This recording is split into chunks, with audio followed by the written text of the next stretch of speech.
Voces de la Diáspora. Entrevistas de realidad, historia y análisis. Bienvenidos a Contraportada, a la sección Voces de la Diáspora.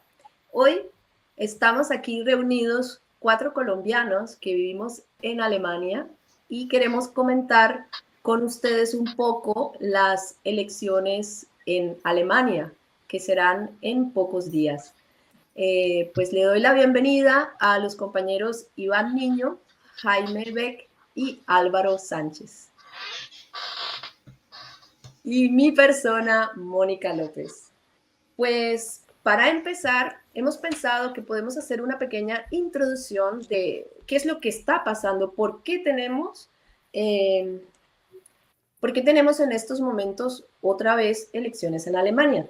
Pues Alemania se encuentra a puertas de unas elecciones adelantadas tras el fracaso después de 3 años de gobierno de la coalición semáforo entre el SPD, los Verdes y el FDP.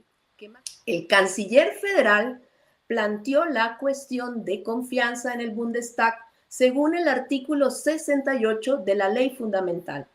Si la mayoría de los diputados no la aprobaba, como sucedió, el presidente federal puede disolver el Bundestag, es decir, el Parlamento, en un plazo de 21 días a propuesta del mismo canciller, convocando nuevas elecciones. Y eso es lo que ha pasado. En Alemania, esto había sucedido 3 veces desde que existe el Estado federado alemán. En 1972, Willy Brandt del SPD planteó la cuestión de confianza por su Ostpolitik, la pierde y es reelegido en nuevas elecciones. En 1982 hubo una moción de censura contra Helmut Schmidt, también del SPD, que fue reemplazado en su momento por Helmut Kohl del CDU, quien plantea una cuestión de confianza y gana las elecciones. También la vimos en el 2005 con Gerhard Schröder del SPD otra vez y plantea la cuestión de confianza y la pierde. Es cuando el CDU y el CSU ganan las elecciones, comenzando los 16 años de gobierno de Angela Merkel. En esta ocasión, la razón de la cuestión de confianza se da por la disputa sobre los presupuestos y política económica, como la reducción de los precios de energía y ofrecer una prima a la inversión. Además, el Bundeskanzler Scholz quería usar un mayor margen financiero para ayudar a Ucrania y apoyar a la economía alemana, mientras Lindner defendía el freno de la deuda según la ley fundamental. Cuando Lindner se niega rotundamente, Scholz lo destituye de su cargo de ministro, dando paso a la antes nombrada cuestión de confianza, la cual pierde y lleva al país a la realización de las nuevas elecciones. Los partidos alemanes parecen estar atrapados en su falta de soluciones ante el estancamiento de la economía, la inconformidad de su pueblo y se volcan hacia un populismo desmedido ante las alarmantes encuestas que colocan a la candidata de la extrema derecha Biden del partido Alternativa para Alemania en el segundo lugar. Alarmados por los pronósticos y la injerencia de Elon Musk en la política alemana, miles de alemanes han salido a las calles para protestar contra la derecha. En muchas ciudades de Alemania como Berlín, Frankfurt, Nürnberg o Múnich salieron miles de personas a protestar. Solo en Múnich fueron 250,000 personas, en Berlín hasta 300,000. Se escuchaba el lema: elegir el amor y la democracia en vez del odio y la discriminación. Entonces, por eso ahora esperamos todos muy nerviosos los resultados de las próximas elecciones el 23 de febrero. Y pues en este momento pues invito al compañero Iván que nos va a explicar un poco cómo es la cuestión de los partidos aquí en Alemania. Muchas gracias, Moni. Para los compañeros, pues los espectadores que nos están oyendo, pues, seguramente son de otros países, pues voy a aclararle un poco cómo funciona el sistema alemán de elecciones. Antes que nada, hay que recordar que Alemania, como la gran mayoría de los países europeos, es una democracia parlamentaria, no es presidencialista. Aquí en Alemania la gente no elige el presidente. Aquí la gente vota por la conformación del Parlamento. Y una vez el Parlamento ya esté conformado, las distintas fuerzas políticas negocian entre ellos y los que saquen la mitad más uno de los congresistas, esa es la coalición que gobierna. Tiene que sacar la mitad más uno de los congresistas para gobernar. El Parlamento alemán tiene actualmente 598 parlamentarios. O sea que la mitad más uno son más o menos 300 personas que necesitan para gobernar. Normalmente, como ningún partido saca más de 300 escaños, es difícil, siempre se dan estas coaliciones. Con Merkel gobernó con los socialistas y la última coalición, la de semáforo, que fue la de los socialistas con los verdes y los liberales. Así es como funciona el partido. En Alemania actualmente van a participar 29 partidos, para que vean pues que aquí no hay bipartidismo, ni es una democracia viva, en eso sí hay que reconocerlo. Hay bastante facilidades como para formar partidos y hay bastantes partidos. Hay 29 partidos, de los cuales 10 son de orden nacional y 19 son de orden federal, o sea, solo tienen significado en el land donde ellos funcionan. Un land es como un estado, ¿no? Como se dice un estado de Estados Unidos, porque Alemania es una república federada. Entonces, de los partidos más conocidos nacionales, pues están los tradicionales, que es el CDU, el SPD, los verdes, y la izquierda. Y las nuevas formaciones de extrema derecha, Alternativa por Alemania, que es ese AfD, y una escisión de la izquierda, que es la señora Sarah Wagenknecht, que sacó un nuevo partido. Más o menos esos son como los partidos importantes de ahora. Entonces, van punteando CDU, que es un partido de derecha, y AfD, que es un partido de extrema derecha. Es CDU, el candidato es, la cabeza de lista es el señor Friedrich Merz. Pues es el partido de Angela Merkel, para que nos ubiquemos. Es de derecha tradicional, se podría hacer como un paralelo con el partido conservador. No es extrema derecha como tal, sino es más... sí es de derecha, pero no es, digamos, de extrema. Digamos que mantiene un poco más de respeto por la institución y la democracia. El tema central ahora en las elecciones es el asunto de las migraciones. El lema de campaña de CDU es cambio de política para Alemania, y básicamente lo que quieren es un poco más de acelerar procesos de asilo y deportaciones, limitar un poco la migración irregular. También plantean aumento en gasto de defensa y reducir impuestos a las empresas. O sea, es un plan muy propio pues, de tendencias de derecha. El que le sigue en orden de intención de voto, que es el AfD, Alternativa por Alemania, este es considerado un partido de extrema derecha. Básicamente considera pues que lo que quiere acabar es el paraíso del asilo en Alemania, porque para ellos Alemania es un paraíso del asilo a nivel europeo. Aquí todos los asilados vienen acá, según ellos. También hablan de la remigración, que es como un proceso de coger a todos los migrantes, mandarlos para su casa para que se regresen. O sea, de una manera, nos invitan de una manera muy amable a que nos larguemos. Y quieren también endurecer lo que es los requisitos para el proceso de nacionalización, ¿no?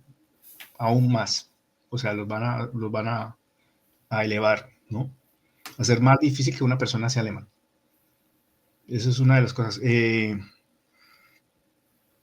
No es europeísta, no le gusta la Unión Europea, quiere regresar al marco alemán y también se opone y también está en contra de las sanciones económicas contra Rusia. Yo creo que esto Álvaro nos va a hablar más un poquito mejor sobre porque aquí también hay que acordar que Alemania está en el centro, digamos, de la confrontación geopolítica mundial, siempre lo ha estado. Entonces acá no solo actúan las fuerzas propias de los intereses de los alemanes, sino que también hay fuerzas muy poderosas detrás de el escenario político alemán.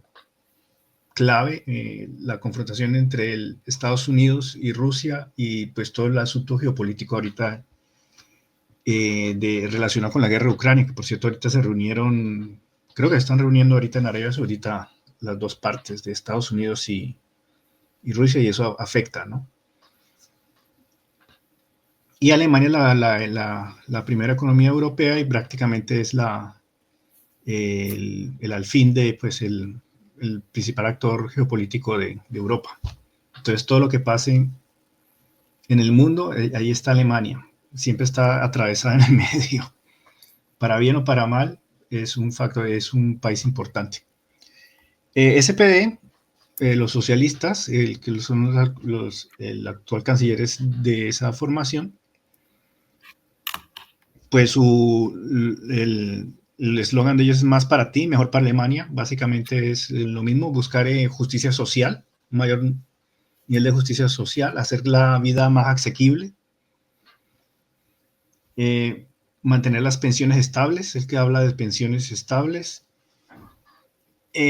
También habla de acelerar los procesos de asilo, de acelerar los procedimientos de asilo, pero rechaza, digamos, expulsarlos fuera de la Unión Europea.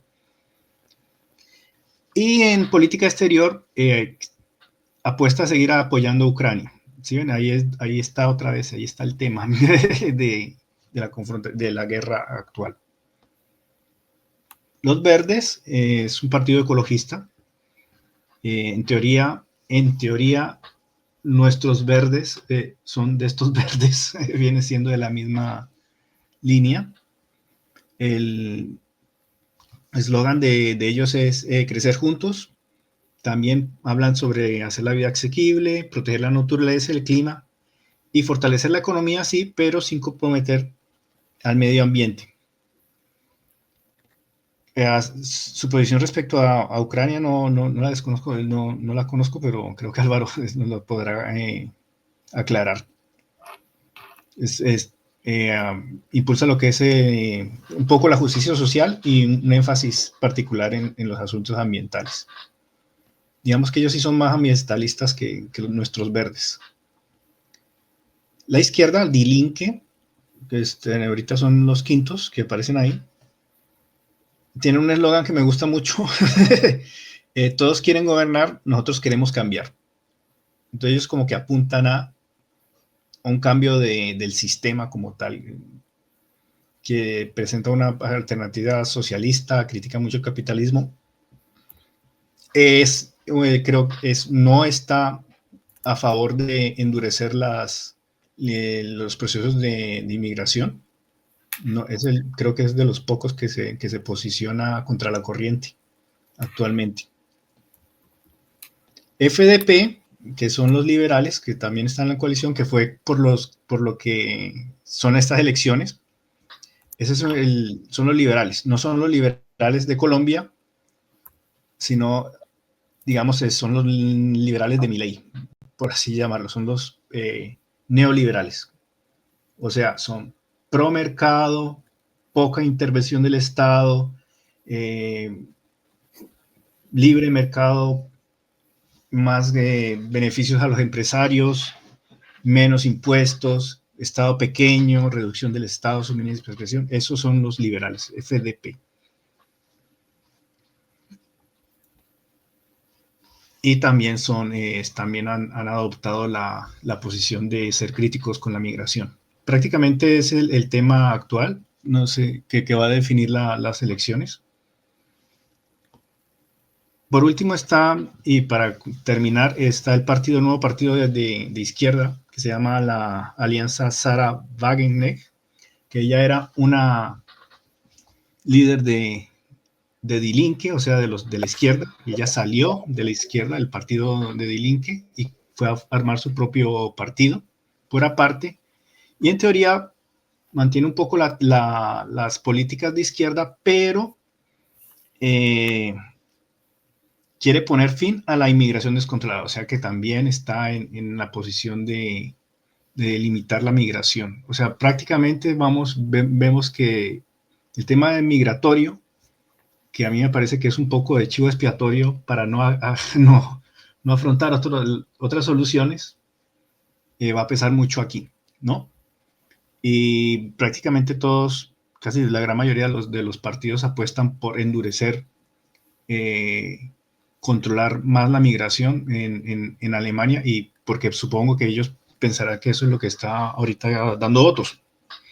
Y están todos en esos lados, incluyendo los socialistas y los verdes y prácticamente todos. Lo único que no está así como muy a favor de eso es Die Linke.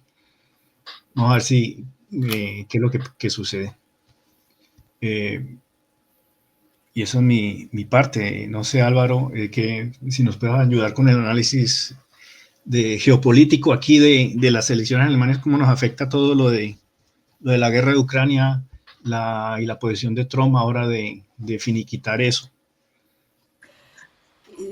Gracias, Iván. Pues yo quisiera, antes de que empiece Álvaro, pues mirar un poquito lo de la gráfica esta que tenemos aquí, porque según estos porcentajes, pues este BSB que ven ustedes allí más o menos un poquito abajo de la mitad, o sea, lo que está de Linke para abajo es lo que actualmente no entraría a gobernar en las siguientes elecciones, ¿no? Entonces, y como está ahora, si pues esos pronósticos pues dieran algo más o menos así, que son 222 escaños para el CDU, 150 sería para la alternativa para Alemania, y ahí ven pues los rojos, que son el SPD con 113, los verdes con 98 y 47, ahora no me acuerdo cuáles, si los de los 47 sería Linke, ¿no? Los de izquierda.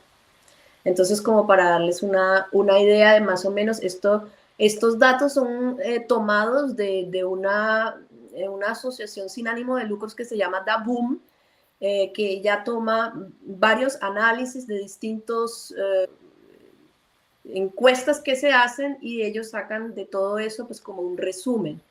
Entonces nos las han recomendado y por eso se las hemos traído.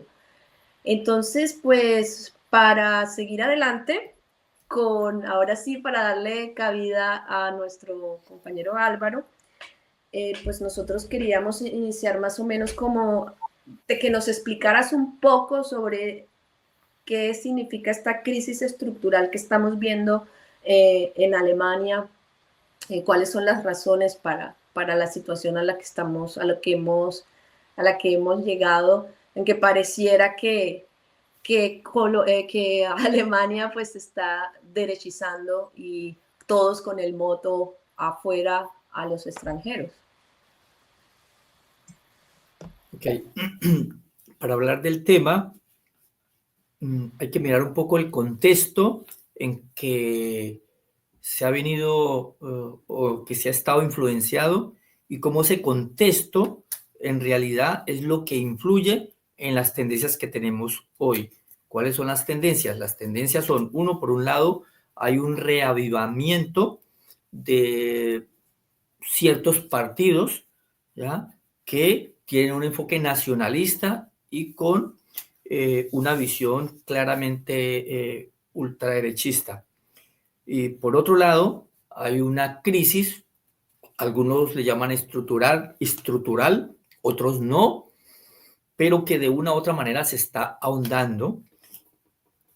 Luego viene un tercer elemento, y es que hay una dinámica a nivel internacional de guerra continua que ha hecho que ya el mundo esté en dos bloques y que de una u otra manera Alemania y la misma Comunidad Europea tome las medidas del caso, ¿vale? Y un último elemento es la participación de la Comunidad Europea, incluso Alemania, en procesos electorales de otros países, influyendo directamente en cambios de gobierno, de acuerdo a un punto de vista. Entonces, desde ese punto de vista, es cierto que en Alemania como tal, y yo lo hemos, bueno, se ha vivido y es como un poco el famoso fantasma, que es cierto, del, en este caso, de los sismos, del ultraconservadurismo o lo que tiene que ver con los partidos fascistas. Hay una experiencia muy amarga, por lo tanto, no hay cavidad. No hay cavidad o no hay cabida de esta forma de pensar en países como Alemania. De hecho, aquí es prohibido ciertos elementos, ciertos símbolos que tengan que ver con el nazismo, ¿vale? Y esto lo lleva a la gente en el inconsciente. Ahora, a raíz de todo esto, y ya se empieza o sea, siempre se venía un poco todas estas fuerzas saliendo ultraderecha, sobre todo, principalmente, y se han venido, digámoslo así, creciendo, pero más bien por influencia de otros elementos, como hablábamos del contexto. En primer lugar, uno de los elementos que marcó como un inicio de todo esto que estamos viviendo fue la intervención, digámoslo así, o el golpe de Estado que en su momento la misma Comunidad Europea, bueno, no la Comunidad Europea como tal, sino los servicios de inteligencia de países como Alemania, en connivencia con países con Estados Unidos. Hicieron un golpe de Estado en Ucrania en el 2014 y allí empieza un proceso. Prácticamente lo vieron como un éxito porque solamente después de 8 o 9 años es que hay una intervención directa de otro afectado que fue Rusia. Aquí esto trae unas connotaciones muy importantes y en el caso de Alemania es que figurábamos o habíamos levantado la política, digámoslo así, del estado de bienestar social a partir de una línea general, en este caso, de garantizar, llamémoslo así, a bajo costo, una política energética. Entonces, la política energética estaba enfocada a un país que de una u otra manera vendía más baratos los recursos. Entonces, ahí empieza el primer problema. Pero esto no se vuelve más fuerte sino hasta después de la pandemia, que la pandemia también fue otro elemento que de una u otra manera influyó en todas las economías. Eso hay que decirlo. Entonces, después de la pandemia en el 2020, viene ya la ocupación militar, como quieras llamarle, de los rusos a Ucrania y obviamente la posición de Estados Unidos en este sentido, que obliga en cierto modo al bloque europeo a tomar posiciones del lado de Estados Unidos. Entonces, esto influye de manera directa en, por ejemplo, en una política energética de bajo coste. Se sube en el precio y, bueno, se buscan otros proveedores que son 4 veces más caros, como los mismos Estados Unidos. Entonces, aquí ya hay un elemento. Eso significa que hay un descontento en la mayoría de las personas porque empiezan a haber una dinámica donde la gente no quiere escuchar de guerra. Entonces, tú ves los principales partidos que de una u otra manera empiezan a meterse en una guerra que no es de ellos. Entonces, sumado a ello, salen recursos del Estado para garantizar los intereses de otros países como Estados Unidos en Ucrania, por ejemplo. Y allí hay obviamente un descontento.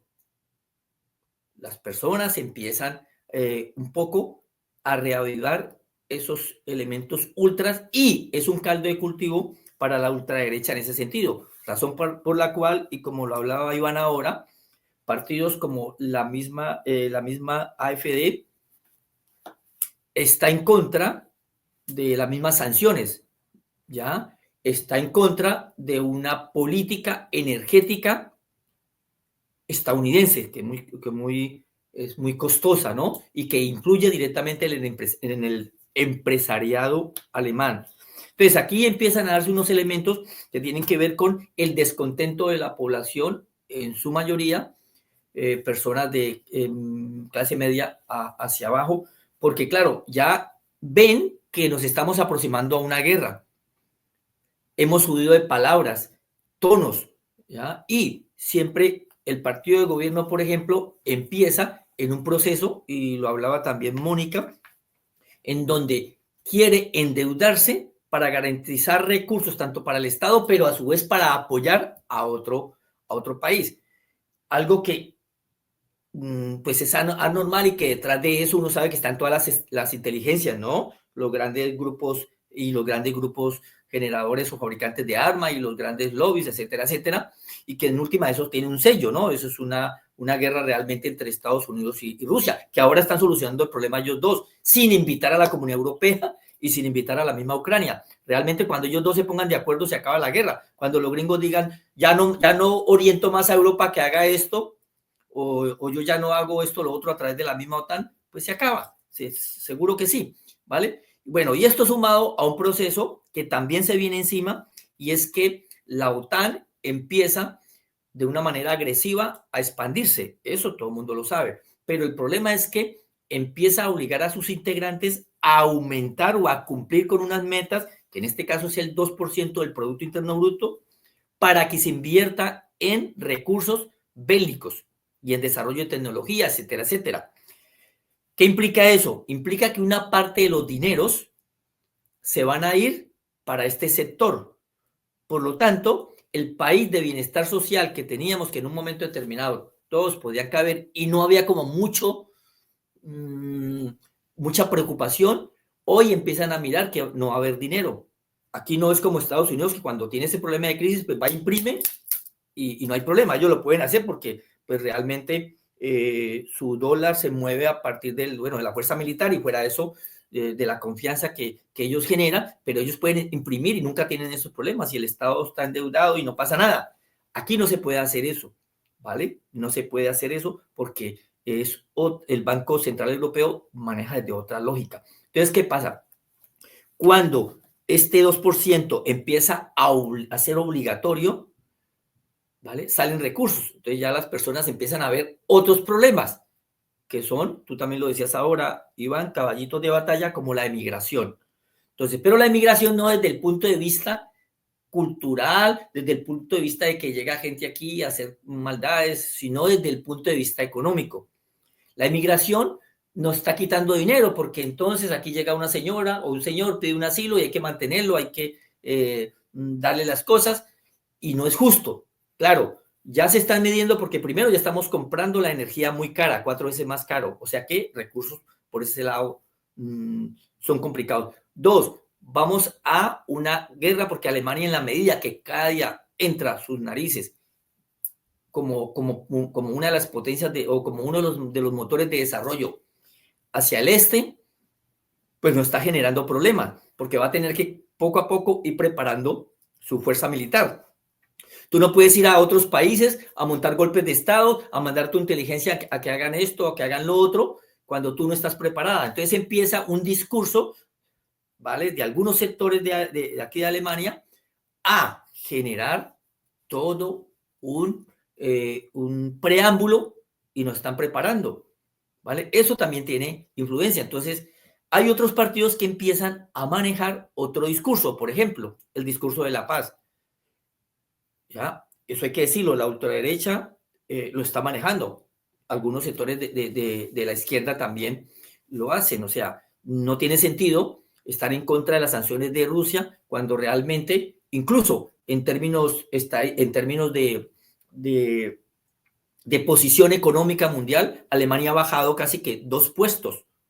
Y paradójicamente los rusos, que son los que tienen las sanciones y todo, han subido, ¿vale? China sigue de primero, Estados Unidos de segundo, Japón, luego estaba Alemania, ahora está Rusia, Francia.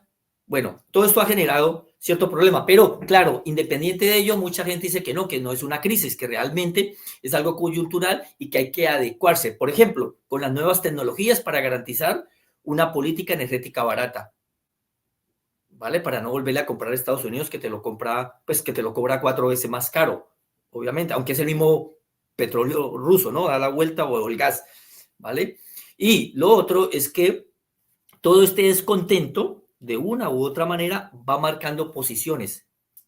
Entonces, nos encontramos ahora con todo este contexto, con partidos que empiezan a ser, digámoslo así, cuestionados. Incluso algunos están diciendo que hay que cerrar el paso a la ultraderecha. Así. Ellos dicen que no son ultraderecha y dan algunos elementos. Los tachan también de prorrusos, ¿vale? Y lo van a volver ilegal en la medida que el Parlamento tenga más fuerza, lo vuelven ilegal, ¿vale? Ese es un problema y es un golpe para la democracia, en teoría, porque, bueno, no sé si es viable o no ilegal, si se combate una posición de una manera diferente, cuando nosotros mismos desde aquí estamos generando todo ese problema, nos estamos metiendo en problemas en elecciones y países donde no tenemos que meter las narices a montar gobiernos que sean nuestros, y cuando gana el que no es nuestro, desconocemos esas elecciones y como pasó en Rumanía, por ejemplo, ya, o bueno, o en otros países, y esto ya tiene una connotación, ¿vale? 2, el problema del militarismo. Cuando una sociedad se militariza, son muchos los gastos, y el problema del militarismo es que es una forma de pensar, y cuando eres militarista, pues ya vas a avasallar a otros. Entonces, aquí hay una historia que no quieren repetir ello, porque eso fue parte, digámoslo así, del inicio de la Segunda Guerra Mundial, ¿vale? Entonces, aquí estamos en un problema, y yo creo entonces, ya para terminar, que realmente todo este panorama, desde el golpe de Estado en Ucrania, de lo que sucedió en esos 8 años, porque realmente fue después que entra el ejército ruso, todo lo que hizo los Estados Unidos y a la misma Europa en cercar al otro país, en los laboratorios, en todo lo que ya conocemos, ¿vale? Y a su vez, toda la fortaleza que le hicieron a la OTAN para que empezara una guerra que ya estaba programada, no en función en contra de los chinos, sino buscando en contra de los rusos, sino buscando los chinos, que ese es otro problema que ya se viene encima. Nos encontramos entonces hoy en un mundo dividido, ¿vale? Con potencias divididas, donde el país que tiene un poquitico de más fuerza, pues coloca sus condiciones. Si ustedes se van a meter al BRIC y no van a manejar el dólar, yo lo bloqueo. Por ejemplo, es una afirmación. Ya los otros están diciendo, no, el oro, el dólar no lo vamos a utilizar. Otros países, los mismos rusos, articularon su moneda a la moneda, al oro. Por lo tanto, es un golpe al dólar. ¿Ya? Llega un momento en el que el dólar no va a valer nada, es un papel, pero los otros sí van a valer porque tienen un peso de respaldo, ¿vale? Y bueno, en conclusión, todo esto nos ha llevado a lo que estamos viendo ahora en Alemania, un país donde hubo que adelantar unas elecciones, donde hubo que empezar a crear nuevos parámetros de comportamiento, ¿vale? Porque todos estos partidos que están saliendo de una u otra manera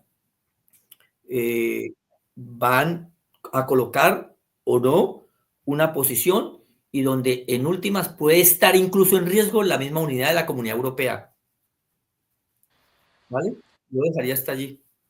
Vale, yo quisiera como un poquito algunos aspectos que tú has dicho, pues tú hablabas que acá en la sociedad alemana pues hay una cierta, un cierto sentido de que pues la gente está, como decimos en Colombia, berraca. Los dineros del sistema social pues están yendo pues para cierto grupo de extranjeros, por ejemplo, los que venían de la Ucrania, que están incluso recibiendo dineros que normalmente les pertenecen por ley a los alemanes, como ese Bürgergeld, ¿no? El que se le da a los ciudadanos alemanes cuando no tienen un trabajo. Entonces les están quitando dinero pues al Estado social. Nosotros también vimos acá en gobiernos anteriores que se eliminó el servicio militar y ahora el servicio militar pues están tratando de volverlo a ser parte de la sociedad alemana. Otra cosa que vimos también en el pasado es que la infraestructura para la conectividad en Alemania que incluso pues nos las venían prometiendo desde hace 30 años y que la canciller alemana Merkel también dijo que eso era algo que iba a ser, eso nunca sucedió. Yo creo que quisiera que entre todos pues recogiéramos esos aspectos que están llevando a este país a ese sentimiento. No queremos, ahora nos gustan la bandera que ha tomado el AfD fuera a los extranjeros, porque todo esto que está pasando acá es culpa de ellos. Yo quiero anotar algo que es importante, ya que lo has tocado y que vale la pena mirar. Aquí hay una cosa interesante, y es que mucha de la emigración, si bien es cierto, claro, es económica, pero mucha ha sido causada en los países de orígenes. Me expreso. Cuando la guerra de los Balcanes, cuando la OTAN y Estados Unidos en una noche bombardearon la capital, Belgrado, 5.000, 6.000 personas, entre ellos niños y todos, se cargaron en una noche. Eso generó un desplazamiento, ¿vale? Todo lo que era la Yugoslavia se dividió en 6 países, ¿vale? Y mucha de esa gente tuvo que salir corriendo. Claro, no van muchos a Estados Unidos porque el trayecto es muy largo, se vienen más para acá, para Europa. Pues aquí, que los bosnios, que los de Macedonia, todo había como, porque estaba lleno, había llegado, claro, pero ¿quién formó la guerra y quién fue a iniciar el problema allá? Ese es un elemento. El caso, por ejemplo, de Siria. ¿Qué hicieron en Siria? ¿Quién formó el problema y qué fueron a hacer allá? Y se llenó esto de sirios, ¿vale? El caso de Libia, la misma cosa, y así sucesivamente. Entonces, claro, queremos generar una política hacia afuera, guerrerista, intervenimos y todo, se nos viene la cantidad de gente y ahí estamos diciendo, no, es que ahora qué vamos a hacer, que todo el mundo está viniendo para acá. No, una cosa es digámoslo así, la emigración que es por tipos económicos, de tipo económico principalmente, e incluso político, religioso, diferente a lo que es la emigración, yo la llamaría emigración de tipo, proguerra o de protección, bueno, tiene otro nombre, no lo recuerdo ahora, que tiene otras cantidades. En términos de la migración normal, no pasa el 8 o el 7% en los países, es una tendencia, ¿vale? Pero claro, si ese 8% está llegando, por ejemplo, de los colombianos que salen de nuestro país, o de Ecuador, o de Brasil, no ocupa el 8 o el 7 o el 5% de un país como Alemania, incluso como de España. Pero cuando vienen otros emigrantes como ucranianos, como sirios, como libios, como todos los de la guerra de los Balcanes, son en cantidad, son refugiados, ¿vale? Y ahí el término de refugiados es más amplio. Entonces, allí ya tienes problemas ya macros, porque de la noche a la mañana te llegó 3 millones de personas, mientras que con la otra emigración te van llegando, pero se van involucrando, digámoslo así, en la dinámica económica, y bueno, se sobrevive a los que no se logran, digámoslo así, legalizar o lo que sea, por el medio que sea, pero cuando es en cantidad es muy complicado, porque si yo voy y hago las guerras allá, genero todo lo que tenga que generar y todo el mundo se viene para estos lados, pues aquí tendría un problema. Entonces, esa es la migración, que todo lo meten en el mismo concepto. Yo no sé, Jaime nos hablará de esto. O sea, todo lo meten como si todo fuera en un solo paquete. Es igual el que migra como médico, como abogado, que el que migra sin estudios y que viene a delinquir, o el que viene a vender droga, ¿vale? Pero son migraciones diferentes. Entonces, no hay una clasificación en el buen sentido de la palabra, sí la hay, pero no la usan los políticos. Lo que quieren es un caballito de batalla, vuelvo a utilizar la expresión que hablaba Iván ahora, que en última se convierte como en un chivo expiatorio, pero para garantizar o para cubrir otras cosas, como por ejemplo la crisis o lo que nos enfrentamos. Tú hablabas ahora del servicio militar, todo esto nos están aproximando a una guerra que cuando pensamos estamos en ellos. Aquí los alemanes antiguos, los que, bueno, ya yo creo que ya no hay ninguno, ellos contaban que cuando la Segunda Guerra Mundial estaban en Berlín, ellos pensaban que no, que Alemania seguía ganando la guerra y que nada. Incluso cuando se dieron cuenta que ya los rusos venían en esa ofensiva, ellos estaban esperando que los estadounidenses les vinieran a ayudar, porque ustedes saben que los estadounidenses siempre fueron socios de Adolf Hitler, siempre. A nivel económico eran los que surtían, eran todo. O sea, nunca eran, de hecho no hay una declaración de guerra y no hay ninguna batalla entre Alemania y Estados Unidos. Bueno, en Hollywood sí hay muchas, pero ni siquiera Rommel en el África, que era donde está más cerca, no la hubo, ¿vale? Sino que ya cuando los otros entran, es que Estados Unidos entra con su patraña pues del Mar Pacífico y entra la guerra, pero no estaban en guerra. Y los jóvenes aquí, la gente era esperando que llegaran los amigos, que llegaran a Estados Unidos, porque en últimas el enemigo eran los rojos, eso estaba claro, ¿vale? Entonces la gente, ¿cómo así que perdimos la guerra? No se dan cuenta, así estamos ahora, o sea, ¿cómo así que vamos a entrar en guerra? Cuando menos pensemos, ya estamos en guerra. ¿Por qué? Porque esa es la tendencia, esa es la tendencia. Entonces allí es donde en río revuelto, como se dice en Colombia, cualquier pescador pues saca ventaja. Eso están haciendo los partidos, sobre todo ultraderecha.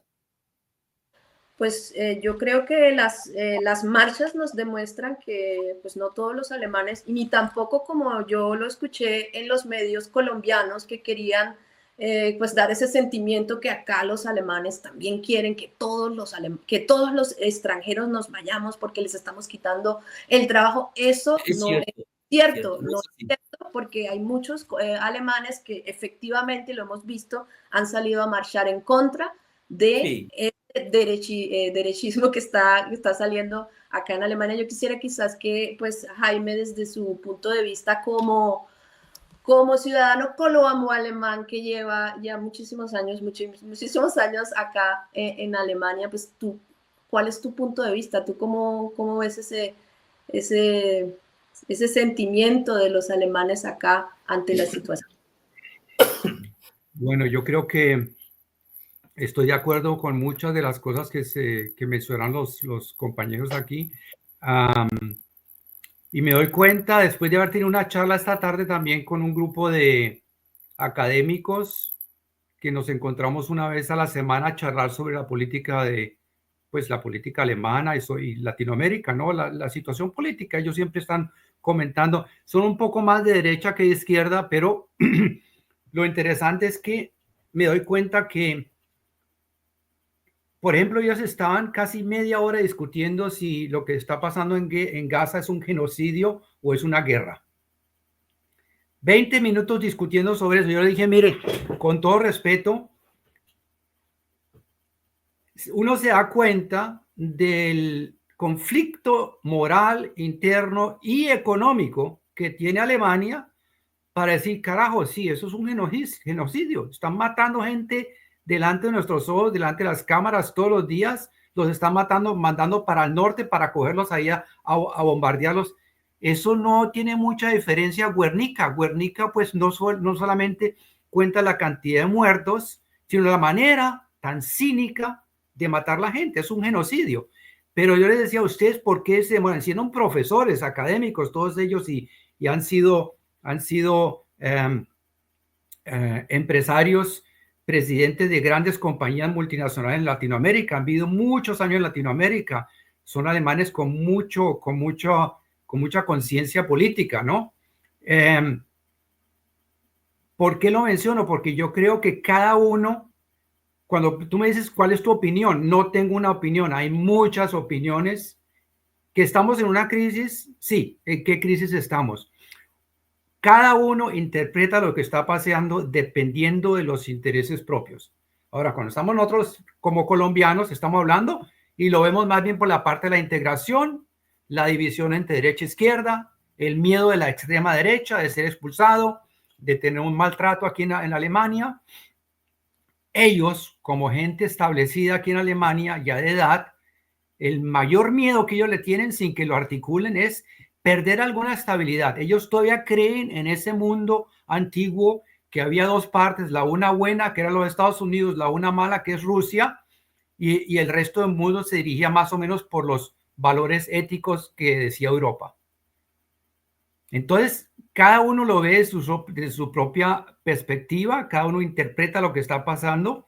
Lo que yo sí veo es una decadencia grande de los valores por los cuales Alemania se destacaba hace unas décadas, ¿no? Yo vivo hace unos años aquí en Europa, por eso a veces me falta la manera de expresarme en español y hago mis errorcitos, pero trato de comunicarme. Pero lo que yo he visto en las últimas décadas es una decadencia completamente de precisamente esos valores que hicieron Alemania grande.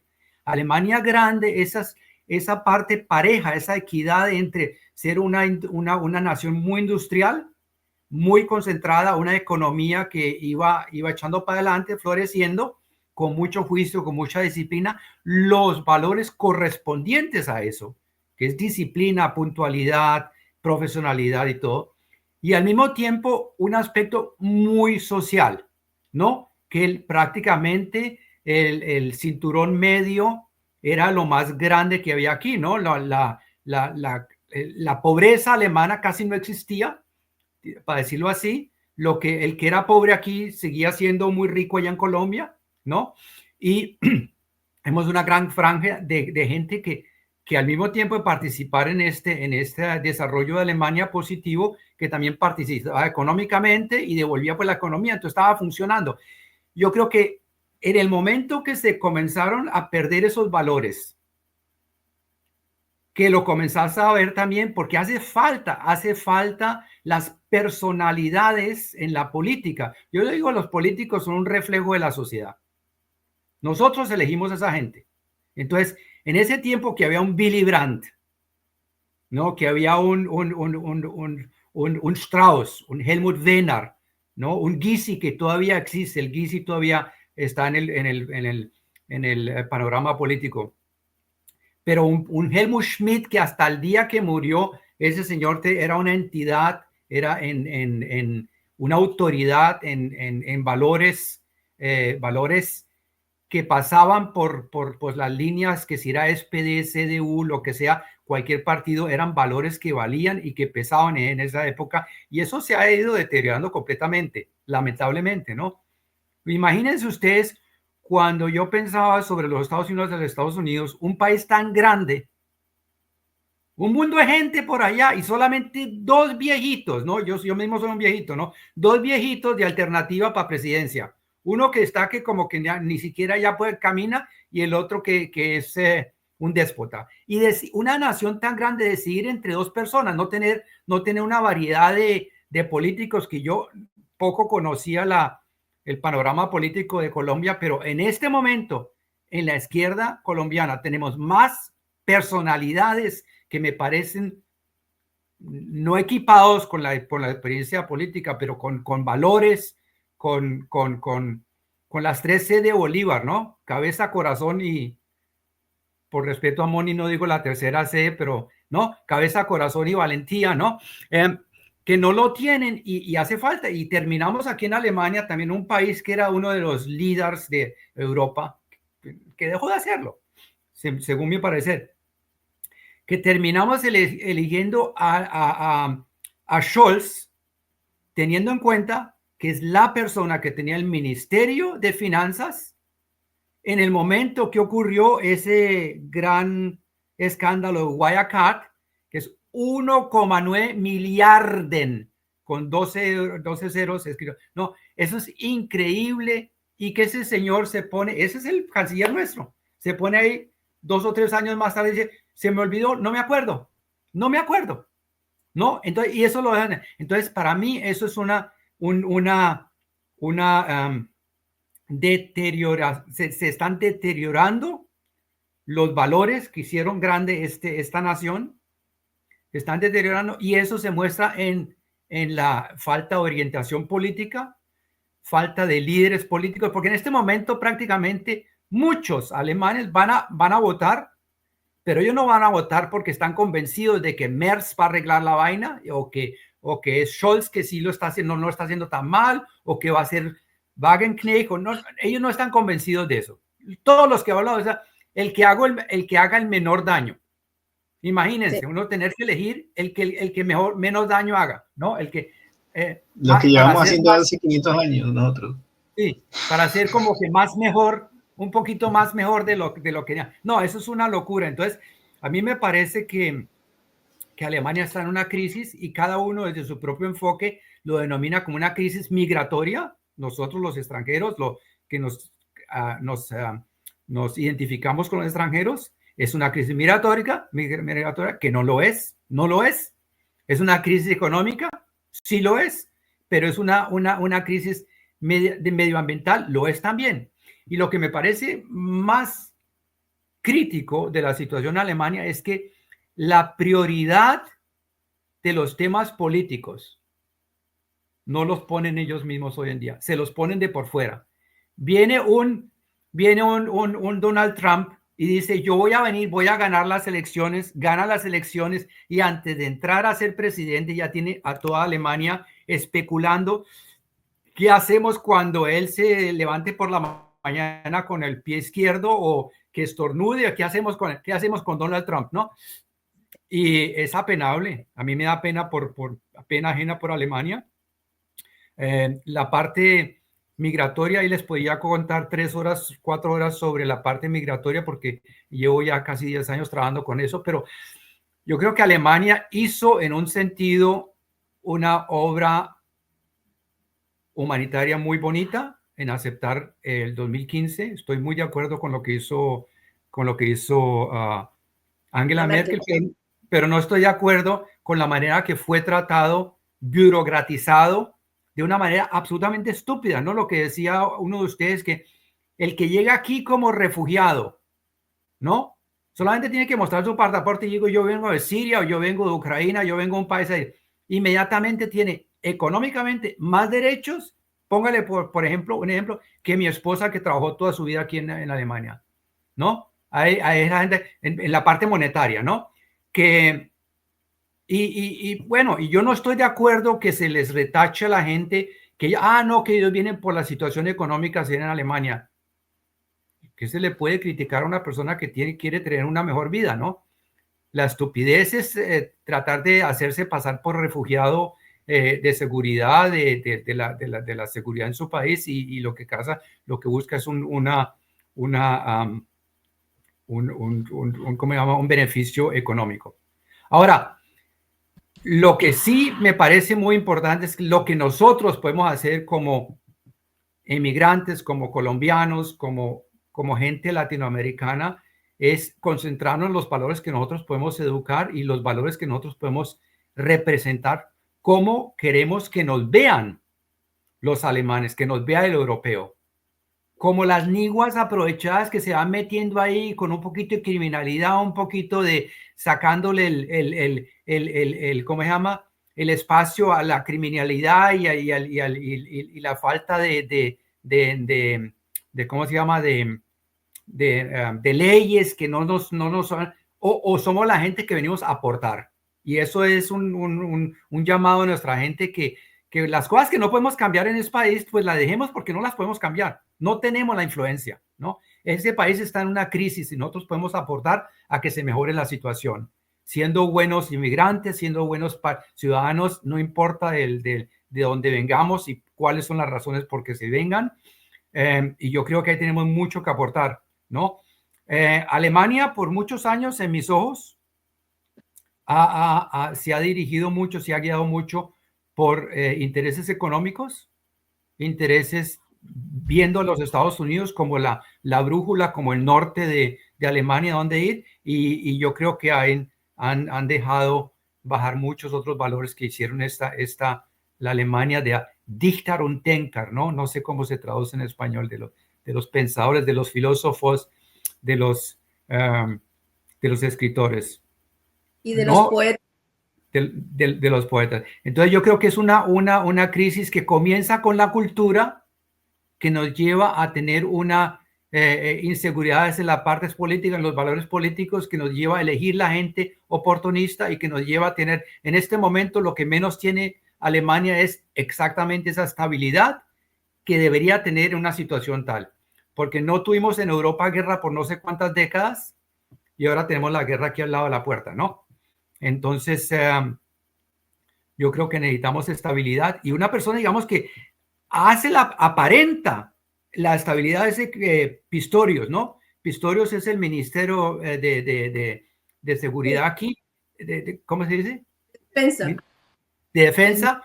Y si tú le preguntas, hay Pistorius que tiene unos datos altísimos de popularidad, pero si le preguntas a alguien quién es Pistorius, no saben un carajo quién es Pistorius, solamente que aparenta darnos seguridad porque tiene pues el equipo militar y que no que aparenta y por eso ya lo quieren elegir. Yo creo que falta mucho orientación política y ese trabajo que nosotros estamos haciendo aquí contigo, Moni, con Iván, con Álvaro, yo creo que también es un buen aporte. Pero ¿de dónde viene eso de que las personas no estén enteradas? Y lo interesante es que todo el mundo, me refiero al mundo, solamente Alemania, Colombia y Latinoamérica, Europa, todo el mundo está metido en los medios.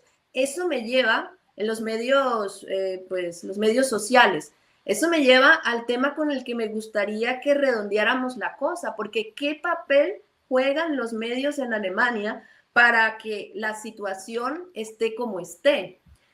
Nosotros, ya termino la pregunta, porque nosotros hemos visto aquí cómo el señor Elon Musk se ha metido en las elecciones así de manera descarada.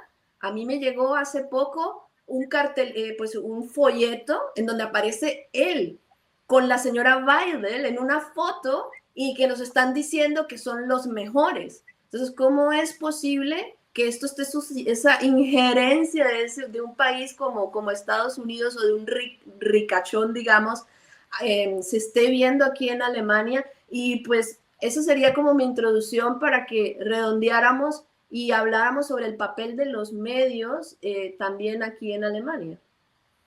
Pues yo te puedo hacer un pequeño comentario alrededor. Yo cuando hablo con esta gente, esos académicos que nos encontramos una vez a la semana, ellos están supremamente bien informados. ¿Pero qué leen ellos? Frankfurt Allgemeine, Washington Post, Daily Telegraph. Y si está escrito ahí, eso es la verdad. Eso para ellos es la verdad. Y si tú tratas de encontrar algo, digamos, sobre como digamos, resultados positivos del progresismo latinoamericano, lo buscas aquí en los periódicos establecidos, no lo encuentras. Entonces ellos están, y lo peor de alguien es no estar bien informado, pero estar convencido que está bien informado. Eso es lo último, lo más negativo que se puede hacer. Convencidos que ellos saben de qué se trata. No, pero eso es imposible, eso no es posible, ¿no? Entonces yo les digo cosas como, digamos, los falsos positivos, ellos no saben, no se enteran que ocurren cosas ahí en un país que ellos dicen, bueno, pues, con eso se pueden hacer negocios, ¿no? Y el alemán tiene una ambivalencia en su doble función de ser moralista, pero en primer paso defender su poder económico, ¿no? Entonces alguna vez dijo, yo creo que fue, no me acuerdo el nombre del que dijo que primero la barriga tiene, después la moral, ¿no? Y en ese sentido ellos trabajan mucho, pero no son muy sinceros en ese punto. Falta la honestidad en ese punto. Sí, y falta la presencia mucho, Moni, de medios alternativos que no solamente sean serios, sino que tengan una imagen de seriedad. Y ahí tenemos un problemita nosotros latinoamericanos, porque nosotros somos muy impulsivos, a veces somos groseros, a veces somos muy dinámicos y todo. Y eso todo al alemán le parece que no es digno de decir la verdad. Entonces, si te pones una persona afeitada con una corbata puesta, está diciendo las mayores mentiras, se lo creen, ¿no? Es simplificado un poquito el tema. Entonces, bienvenidos todos los medios alternativos, bienvenidos la obra que está haciendo Moni, bienvenidos la información adicional a la que se necesita. y a todo lo que ellos no le parecen que está en el corredor, que ellos se pueden imaginar, eso es Verschwörungstheorien, ¿no? No sé cómo se dice en español, Verschwörungstheorien. Teorías conspirativas. Eso. Teoría de la cooperación. Sí, entonces eso ya lo aplastan como algo que les molesta en su seguridad, en su estabilidad, y lo echan a un lado y no le dan ninguna creencia. ¿Ah? Muchas gracias por escucharme. Gracias, Jaime. Pues no sé si los demás quieren decir algo con sobre el tema de los medios, cómo lo sienten ustedes para ir redondeando nuestro programa de hoy. Tu micrófono, Álvaro, lo tienes apagado. Micrófono, Álvaro. En términos de los medios y la relación con la política, pues bueno, ya Jaime lo ha explicado muy claramente, pero sí es importante anotar ya desde el punto de vista, llamémoslo partidista, y es que hay de estos medios tradicionales, igual que en Colombia hay un velo que colocan a cierta parte de la población, sobre todo, por ejemplo, cuando quieren que la otra parte no se exprese. Igual, bueno, no solamente en Europa, en Estados Unidos. Ahora que hablabas de que en Colombia hay varios partidos y en Estados Unidos solamente hay 2, hay bipartidismo, la pregunta es ¿qué ha pasado con esos partidos? Porque muchos de esos partidos se han formado en Estados Unidos, pero no es paradójicamente, por cosas extrañas de la naturaleza, mueren en accidente, mueren envenenados, daño de estómago, le da un ataque al corazón. Todos esos líderes que han empezado a montar alternativas a los republicanos y a los demócratas terminan en un hospital. Ya es como una maldición, como la maldición de los vallenatos, que se mueren, los cantantes mueren en accidente, ¿no? Bueno, aquí algo similar. Uno nota, por ejemplo, que y como lo decía Jaime, estas personas están bien formadas, pero de los 4 o 5 periódicos que aquí, en teoría, tienen una reputación. Pero bueno, esa reputación, por ejemplo, Reuters, en Inglaterra, que tiene una reputación en Europa, el mismo, ahora que hablaban de Elon Musk, 22 millones de euros en menos de 3 años, pagado por el ejército estadounidense a Reuters. ¿Qué negocios hace un ejército pagando toda esa cantidad de dinero a una empresa que es la encargada de los medios a nivel europeo, incluso mundial? ¿Vale? Es el mismo Elon Musk lo hizo, el mismo Trump, ¿ya? ¿Qué pasó? Porque, bueno, ellos, el fin no les importa, a ellos les importa es qué pasó con ese dinero, si cumplió o no el fin. Pero ya sabemos para dónde fue el fin, porque como a una revista que le paguen todo el dinero y un ejército, ¿ya? ¿En qué lo invirtieron? Bueno, en la contraparte, en acabar con las digamos así, las alternativas, en crear una visión de mundo y en alinear a la gente en un sector. Eso nos está pasando ahora. Aquí la gente no sabe lo que pasa al otro lado. ¿Por qué? Porque además incluso es prohibido, ¿no? En el país de las libertades es prohibido, por ejemplo, escuchar ciertas emisoras. Ya uno tiene que hacer todo un craqueo para poder escucharlas. No se pueden escuchar, están prohibidas con las sanciones. A todos los medios rusos es un problema. Medios de otros países también es otro problema. O sea, sí hay y empiezan a ir mochando. Eso mismo pasa con los partidos, ¿no? Algunos partidos les colocan más tiempo que otros, etcétera, etcétera. O sea, esto pero no es un fenómeno europeo, ¿no? Eso es un fenómeno mundial que está allí. De pronto, claro, una de las salidas es cada día que los medios alternativos cojan más fuerza, y este esfuerzo es un esfuerzo importante para ello, ¿no? Porque de una u otra manera están mostrando otras posiciones, otras posibilidades, ya que en algunos casos son opiniones, pero que en otros casos son sacados de la realidad, ¿no? Con un análisis claro y que demuestra que sí hay otras formas de ver las cosas, ¿ya? Y no la única que es unilateral, ¿vale? Me gustaría decir una cosa todavía sobre la crisis migratoria, porque cuando comenzaron a llegar tantos refugiados aquí, 2015, 16, 17 y 18, me eché un paseo con mi hermano y en algún museo me enteré 46 millones de personas sin hogar después de la Segunda Guerra Mundial, sin infraestructura, todo bombardeado, sin medios de transportación, sin tener celulares, sin tener WhatsApp, sin tener medios de comunicarse. 46 millones. Eso es una crisis. Aquí en un país tan rico como es, que le falta juventud a este país, que le llegue 1 millón de personas, eso no es una crisis, es una oportunidad increíble. Ahora, que se hiciera una gran cantidad de estupideces, de torpezas burocráticas alrededor de migración, eso no es culpa de los migrantes. Eso es culpa de la propia, infraestructura que ellos recibieron aquí, ¿no? Entonces, estoy muy de acuerdo con ustedes que ustedes denominen la migración como un pseudo problema, ¿no? Que no lo es. Gracias.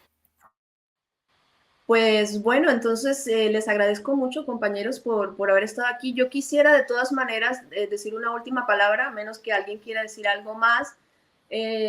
Pues hemos detectado a través de esta charla, pues que quizás Made in Germany ha decaído lastimosamente. Se ha perdido ese Made in Germany. La falta de organización que hubo después de la oleada de inmigrantes que venía de lugares de las guerras, la influencia de los medios de comunicación y, como decía Jaime, los valores que se han perdido a falta de personalidades en la política alemana. Y pues yo quisiera decirles una cosa, partidos como los Verdes y pues los que están ahora en el gobierno, pues hablan de la necesidad de los extranjeros. Alemania necesita extranjeros. Entonces, esperamos que nos conserven. Y pues muchísimas gracias por haber estado acá, compañeros, y haberme acompañado en este pequeño panorama que le hemos querido dar a los oyentes o a los que nos ven de contraportada. Gracias a ustedes y que viva Colombia. Paz para Colombia y justicia. Gracias por la invitación, Moni. Gracias a los espectadores. Gracias.